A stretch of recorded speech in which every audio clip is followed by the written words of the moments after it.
कभी कभी शब्द स्वयं आत्मा की देहरी पर दस्तक देते हैं। तब वे केवल भाषा नहीं रह जाते, अनुभव बन जाते हैं। इसी अनुभूतिमय संसार की ओर हमारा पुनः प्रवेश है साहित्य रसास्वादन के एक नए अंक में। नमस्कार आदरणीय सुधी श्रोतागण, आप सभी का साहित्य के इस मंगल प्रवास में हृदयपूर्वक अभिनंदन। मैं हूं आपका दोस्त और होस्ट त्रिलोक माइला। साहित्य केवल कल्पना नहीं, वह मानवीय अनुभूतियों का प्रतिबिंब है। यह वह सरिता है जो अंतर मन की भूमि को शीतल भी करती है और जागृत भी। हमारी ये श्रृंखला उसी विवेचना, संवेदना और अंतर्मन के दिव्य स्पर्श की खोज है। आज की कथा के रचनाकार हैं प्रख्यात आधुनिक उपन्यासकार एवं कथाकार भीष्म साहनी, जिनकी लेखनी सामाजिक यथार्थ की सूक्ष्म परतों को सशक्त रूप से अभिव्यक्त करती है। आज प्रस्तुत है एक मार्मिक और व्यंग्यप्रवण कथा, चीप की दावत, जो सरल घटनाओं के माध्यम से दिखावे, प्रतिष्ठा और मानवीय द्वंद्व के सूक्ष्म आयामों को उद्घाटित करती है। जहां चेहरे पर मुस्कान होती है पर मन कहीं और प्रश्न करता है, और इसी द्वंद्व के बीच कहीं वह मौन माँ भी खड़ी होती है, जिसकी ममता संतानों के लिए तपस्विनी सा परिश्रम करती है, पर आधुनिक आडंबर की चमक में उसका श्रम और स्नेह अक्सर उपेक्षा की धूल से ढक जाता है। तो चलिए मन को एकाग्र कीजिए, संवेदनाओं को जागृत कीजिए और शब्दों के इस अर्थपूर्ण धारा में मेरे साथ प्रवाहित होइए। लीजिए, प्रस्तुत है चीप की दावत। आज मिस्टर सामनाथ के घर चीप की दावत थी। सामनाथ और उनकी धर्म पत्नी को पसीना पोंछने की फुर्सत न थी। पत्नी ड्रेसिंग गाउन पहने, उलझे हुए बालों का जूड़ा बनाए, मुंह पर फैली हुई सुर्खी और पाउडर को मले, और मिस्टर सामनाथ सिगरेट पर सिगरेट फूंकते हुए चीज़ों की फहरिस्त हाथ में थामे एक कमरे से दूसरे कमरे में आ जा रहे थे। आखिर 5 बजते बजते तैयारी मुकम्मल होने लगी।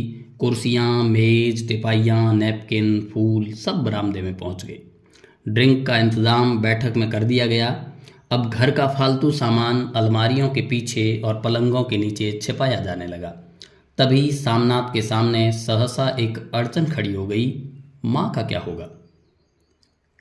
इस बात की ओर ध्यान न उनका और न उनकी कुशल गृहिणी का गया था। मिस्टर सामनाथ श्रीमती की ओर घूमकर अंग्रेजी में बोले, माँ का क्या होगा? श्रीमती काम करते करते ठहर गई और थोड़ी देर तक सोचने के बाद बोली, इन्हें पिछवाड़े इनकी सहेली के घर भेज दो, रात पर बेशक वहीं रहें, कल आ जाएं। सामनाथ सिगरेट मुंह में रखे सिकुड़ी आंखों से श्रीमती के चेहरे की ओर देखते हुए पल भर सोचते रहे। फिर सिर हिलाकर बोले, नहीं, मैं नहीं चाहता कि उस बुढ़िया का आना जाना यहाँ फिर से शुरू हो। पहले ही बड़ी मुश्किल से बंद किया था। माँ से कहें कि जल्दी ही खाना खा के शाम को ही अपनी कोठरी में चली जाए। मेहमान कहीं 8 बजे आएंगे, इससे पहले ही अपने काम से निपट लें। सुझाव ठीक था, दोनों को पसंद आया। मगर फिर सहसा श्रीमती बोल उठी, जो बस सो गई और नींद में खर्राटे लेने लगी तो साथ ही तो बरामदा है जहाँ लोग खाना खाएंगे। तो इन्हें कह देंगे कि अंदर से दरवाज़ा बंद कर लें, मैं बाहर से ताला लगा दूंगा, या माँ को कह देता हूँ कि अंदर जाकर सोए नहीं, बैठी रहें, और क्या। और जो सो गई तो डिनर का क्या मालूम कब तक चले? 11 बजे तक तो तुम ड्रिंक ही करते रहते हो।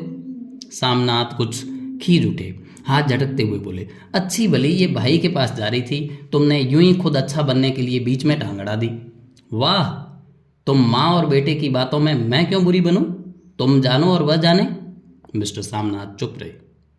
ये मौका बहस का न था, समस्या का हल ढूंढने का था। उन्होंने घूमकर माँ की कोठरी की ओर देखा। कोठरी का दरवाज़ा बरामदे में खुलता था। बरामदे की ओर देखते हुए झट से बोले, मैंने सोच लिया है, और उन्हीं कदमों माँ की कोठरी से बाहर जा खड़े हुए।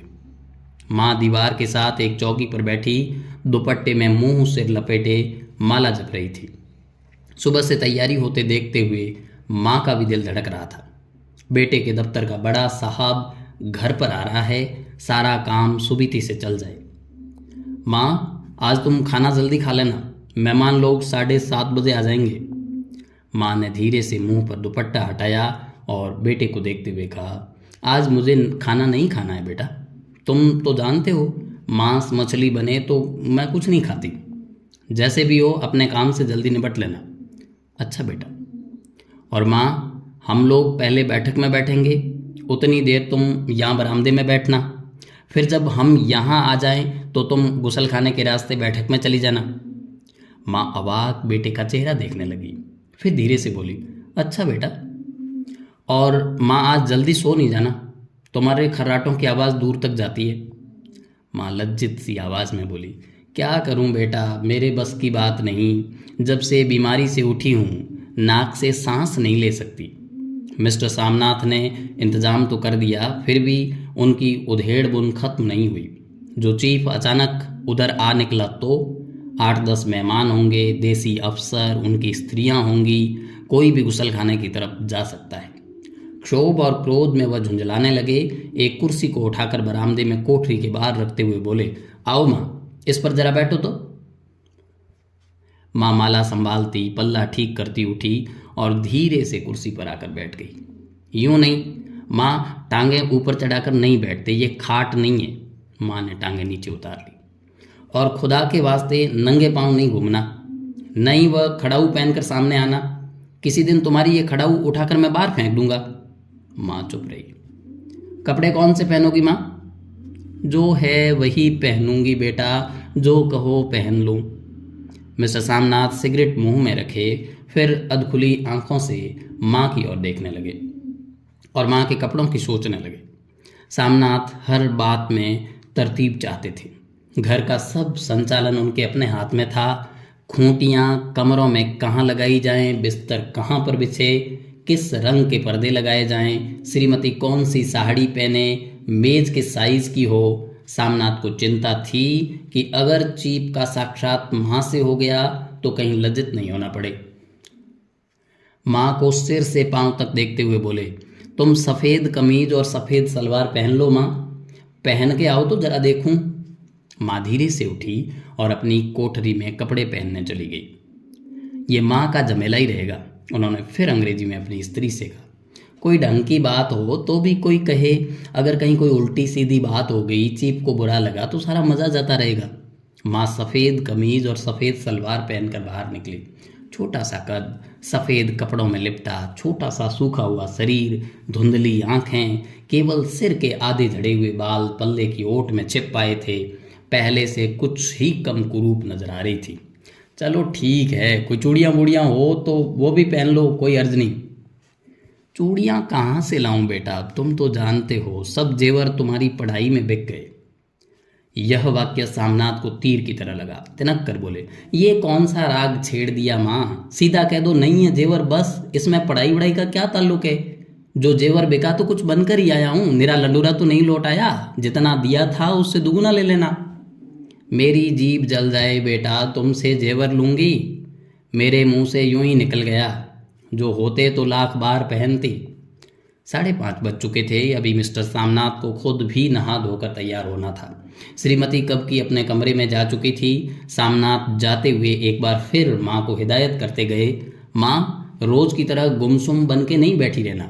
अगर साहब इधर आ निकले और कोई बात पूछे तो ठीक तरह से बात का जवाब देना। मैं न पढ़ी न लिखी बेटा, मैं क्या बात करूँगी, तुम कह देना माँ अनपढ़ है, कुछ जानती समझती नहीं, वह नहीं पूछेगा। 7 बजते बजते माँ का दिल धक धक करने लगा। अगर चीफ सामने आ गया और उसने कुछ पूछा तो वह क्या जवाब देगी? अंग्रेज को तो दूर से ही देखकर घबरा उठती है, ये तो अमेरिकी है, न मालूम क्या पूछे, मैं क्या कहूँगी। माँ का जी चाहा कि चुपचाप पिछवाड़े विधवा सहेली के घर चली जाएं, मगर बेटे के हुक्म को कैसे टाल सकती थी। चुपचाप कुर्सी पर से टांगे लटकाए वहीं बैठी रही। एक कामयाब पार्टी वह है जिसमें ड्रिंक कामयाबी से चल जाए। सामनाथ की पार्टी सफलता के शिखर चूमने लगी। वार्तालाप उसी रॉ में बह रहा था जिस रॉ में गिलास भरे जा रहे थे। कहीं कोई रुकावट न थी, कोई अड़चन न थी। साहब को विस्की पसंद आई, मैम साहब को पर्दे पसंद आए, सोफा कवर का डिज़ाइन पसंद आया, कमरे की सजावट पसंद आई थी। इससे बढ़कर क्या चाहिए? साहब को ड्रिंक के दूसरे दौर में ही चुटकले और कहानियाँ कहने लग गए थे।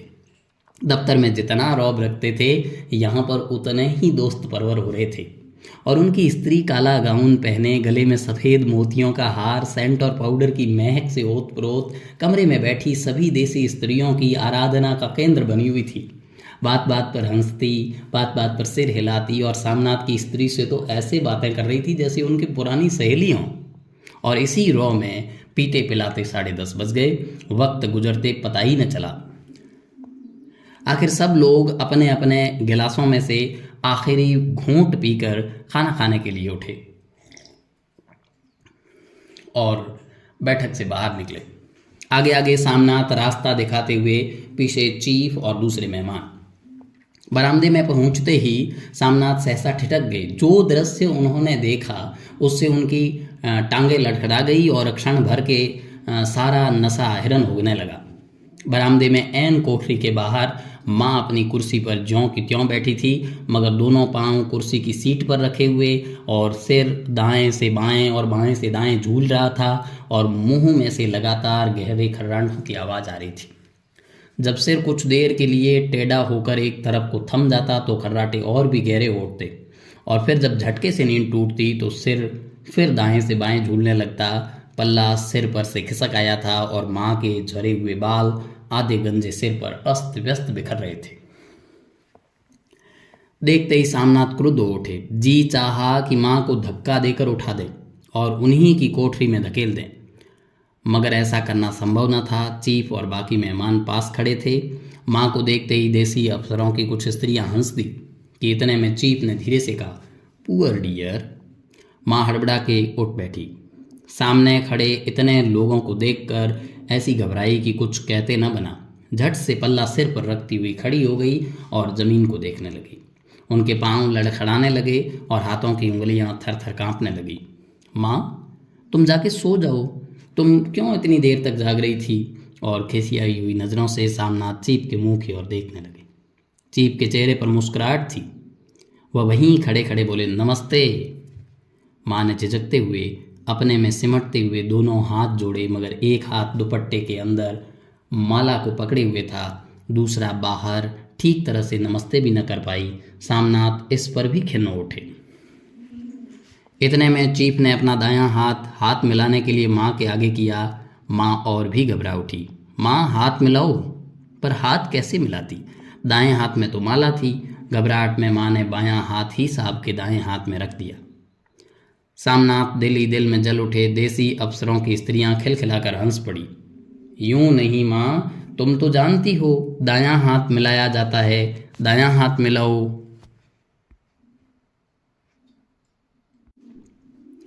मगर तब तक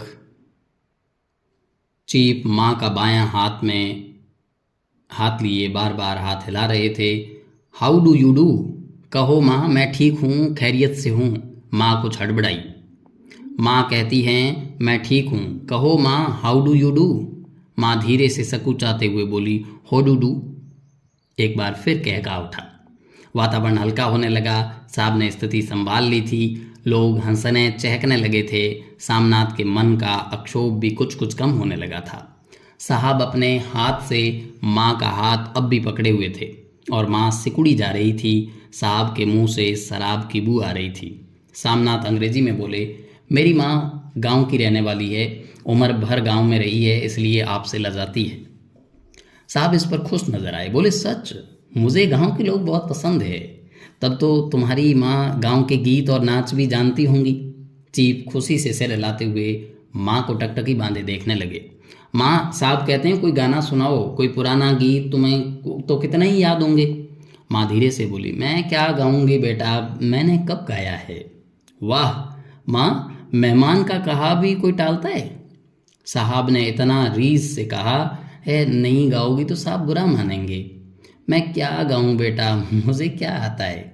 वाह, कोई बढ़िया टप्पे सुना दे, दो पता रनारा दे। देसी अफसर और उनकी स्त्रियों ने इस सुझाव पर तालियां पीटी। माँ कभी दीन दृष्टि से बेटे के चेहरे को देखती, कभी पास खड़ी बहू के चेहरे को। इतने में बेटे ने गंभीर आदेश भरे लिहाज में कहा, माँ, इसके बाद हाँ या ना सवाल ही नहीं उठता। माँ बैठ गई और क्षीण दुर्बल लरजती आवाज़ में एक पुराना विवाह का गीत गाने लगी। हरियाणी माए, हरियाणी बहनें, हरियाते भागी हरिया है। देसी स्त्रियां खिलखिला के हंस उठी। 3 पंक्तियां गा के माँ चुप हो गई। बरामदा तालियों से गूंज उठा। साहब तालियां पीटना बंद ही न करते थे। सामनाथ की खीज प्रसन्नता और गर्व में बदल उठी थी। माँ ने पार्टी में नया रंग भर दिया था। तालियां थमने पर साहब बोले, पंजाब के गांवों की दस्तकारी क्या है? सामनाथ खुशी में झूम रहे थे। बोले, ओ बहुत कुछ साहब, मैं आपको एक सेट उन चीज़ों का भेंट करूंगा, आप उन्हें देखकर खुश होंगे। मगर साहब ने सिर हिलाकर अंग्रेजी में फिर पूछा, नहीं, मैं दुकानों की चीज़ नहीं मांगता। पंजाबियों के घरों में क्या बनता है, औरतें खुद क्या बनाती है? सामनाथ कुछ सोचते हुए बोले, लड़कियां गुड़ियां बनाती है और फुलकारियां बनाती है। फुलकारी क्या? सामनाथ फुलकारी का मतलब समझाने की असफल चेष्टा करने के बाद माँ को बोले, क्यों माँ, कोई पुरानी फुलकारी घर में है? माँ चुपचाप अंदर गई और अपनी पुरानी फुलकारी उठा लाई। साहब बड़ी रुचि से फुलकारी देखने लगे। पुरानी फुलकारी थी, जगह जगह से उसके तागे टूट रहे थे और कपड़ा फटने लगा था। साहब की रुचि को देखकर सामनाथ बोले, ये फटी हुई है साहब, मैं आपको नई बनवा दूंगा। माँ बना देगी। क्यों माँ, साहब के लिए, साहब को फुलकारी बहुत पसंद है, इन्हें ऐसी एक फुलकारी बना दोगी ना? माँ चुप रही। फिर डरते डरते धीरे से बोली, अब मेरी नज़र कहाँ है बेटा, बूढ़ी आंखें क्या देखेगी? मगर माँ का वाक्य बीच में ही तोड़ते हुए सामनाथ साहब को बोले, वह जरूर बना देगी, आप उसे देखकर खुश होंगे। साहब ने सिर हिलाया, धन्यवाद किया और हल्के हल्के झूमते हुए खाने की मेज़ की ओर बढ़ गए। बाकी मेहमान भी उनके पीछे पीछे हो लिए। जब मेहमान बैठ गए और माँ पर से सबकी आंखें हट गई तो माँ धीरे से कुर्सी पर से उठी और सबसे नज़रें बचाती हुई अपनी कोठरी में चली गई। मगर कोठरी में बैठने की देर थी कि आंखों में छल छल आंसू बहने लगे। वह दुपट्टे से बार बार उन्हें पहुँचती, पर वह बार बार उमड़ जाते, जैसे बरसों का बांध तोड़कर उमड़ गए हों। माँ ने बहु तेरा दिल को समझाया, हाथ जोड़े, भगवान का नाम लिया, बेटे के चुरायु होने की प्रार्थना की, बार बार आंखें बंद की, मगर आंसू बरसात के पानी की तरह जैसे थमने में ही नहीं आते थे। आधी रात का वक्त होगा। मेहमान खाना खाकर एक एक करके जा चुके थे। माँ दीवार से सट कर बैठी, आंखें फाड़े दीवार को देखे जा रही थी। घर के वातावरण में तनाव ढीला हो चुका था। मोहल्ले की निस्तब्धता सामनाथ के घर भी छा चुकी थी। केवल रसोई में प्लेटों के खनकने की आवाज़ आ रही थी। तभी सहसा माँ की कोठरी का दरवाज़ा जोर से खटकने लगा। माँ, दरवाज़ा खोलो। माँ का दिल बैठ गया। हड़बड़ाकर उठ बैठी। क्या मुझसे फिर कोई भूल हो गई? माँ कितनी देर से अपने आप को कोस रही थी कि क्यों उन्हें नींद आ गई, क्यों वह ऊँघने लगी। क्या बेटे ने अभी तक क्षमा नहीं किया? माँ उठी और कांपते हाथों से दरवाज़ा खोल दिया। दरवाजे खुलते ही सामनाथ झूमते हुए आगे बढ़ाए और माँ को आलिंगन में भर लिया। ओ अम्मी, तुमने तो आज रंग ला दिया। साहब तुमसे इतना खुश हुआ कि क्या कहूँ। ओ अम्मी, अम्मी। माँ की छोटी सी काया सिमटकर बेटे के आलिंगन में छिप गई। माँ की आंखों में फिर आंसू आ गए। उन्हें पहुँचती हुई धीरे से बोली, बेटा तुम मुझे हरिद्वार भेज दो, मैं कब से कह रही हूँ। सामनाथ का झूमना सहसा बंद हो गया और उनकी पेशानी पर फिर तनाव के बल पड़ने लगे। उनकी बाहें माँ के शरीर पर से हट आई। क्या कहा माँ? ये कौन सा राग तुमने फिर छेड़ दिया? सामनाथ का क्रोध बढ़ने लगा था। बोलते गए, तुम मुझे बदनाम करना चाहती हो ताकि दुनिया कहे कि बेटा माँ को अपने पास नहीं रख सकता। नहीं बेटा, अब तुम अपनी बहू के साथ जैसा मन चाहे रहो। मैंने अपना खा पहन लिया, अब यहाँ क्या करूँगी? जो थोड़े दिन जिंदगानी की बाकी हैं, भगवान का नाम लूँगी। तुम मुझे हरिद्वार भेज दो। तुम चली जाओगी तो फुलकारी कौन बनाएगा? साहब से तुम्हारे सामने ही फुलकारी देने का इकरार किया है। मेरी आंखें अब नहीं हैं बेटा जो फुलकारी बना सकूं। तुम कहीं और से बनवा लो, बनी बनाई ले लो। माँ, तुम मुझे धोखा देके यूं चली जाओगी, मेरा बनता काम बिगाड़ोगी। जानती नहीं, साहब खुश होगा तो मुझे तरक्की मिलेगी। माँ चुप हो गई। फिर बेटे की मुंह की ओर देखती हुई बोली, क्या तेरी तरक्की होगी? क्या साहब तेरी तरक्की कर देगा? क्या उसने कुछ कहा है? कहा नहीं, मगर देखती नहीं कितना खुश गया है। कहता था जब तेरी माँ फुलकारी बनाना शुरू करेंगी तो मैं देखने आऊँगा कि कैसे बनाती है। जो साहब खुश हो गया तो मुझे इससे बड़ी नौकरी भी मिल सकती है, मैं बड़ा अफसर बन सकता हूँ। माँ के चेहरे का रंग बदलने लगा। धीरे धीरे उनका झुर्रियों भरा मुंह खिलने लगा, आंखों में हल्की हल्की चमक आने लगी। तो तेरी तरक्की होगी बेटा। तरक्की यूं ही हो जाएगी, साहब को खुश रखूंगा तो कुछ करेगा, वरना उसकी खिदमत करने वाले और थोड़े हैं। तो मैं बना दूंगी बेटा, जैसे बन पड़ेगा बना दूंगी। और माँ दिल ही दिल में फिर बेटे के उज्जवल भविष्य की कामनाएं करने लगी। और मिस्टर सामनाथ, अब सो जाओ, माँ कहते हुए तनिक लड़खड़ाते हुए अपने कमरे की ओर घूम गए। यदि इस कथा ने आपके हृदय के किसी कोने को हल्के से भी छुआ हो तो उसे यूं ही जाने मत दीजिए। उसे अपने भीतर एक उज्ज्वली स्मृति की तरह सहेज लीजिए, क्योंकि साहित्य का असली प्रतिफल तालियां नहीं, मन की वह धीमी सी धड़कन है जो कथा के बाद भी सुनाई देती रहती है। आपका स्नेह ही मेरी आवाज़ को अर्थ देता है और आपका साथ ही इन शब्दों को जीवन देता है। अपना ये अपनापन बनाए रखिए। हम फिर मिलेंगे किसी नई कहानी की छाया में, किसी नए भाव के उजास में। तब तक अपने भीतर की संवेदनाओं को जीवित रखिए। मैं प्रतीक्षा करूंगा आपकी उपस्थिति की, आपकी सुनती हुई नीरवता की। नमस्कार।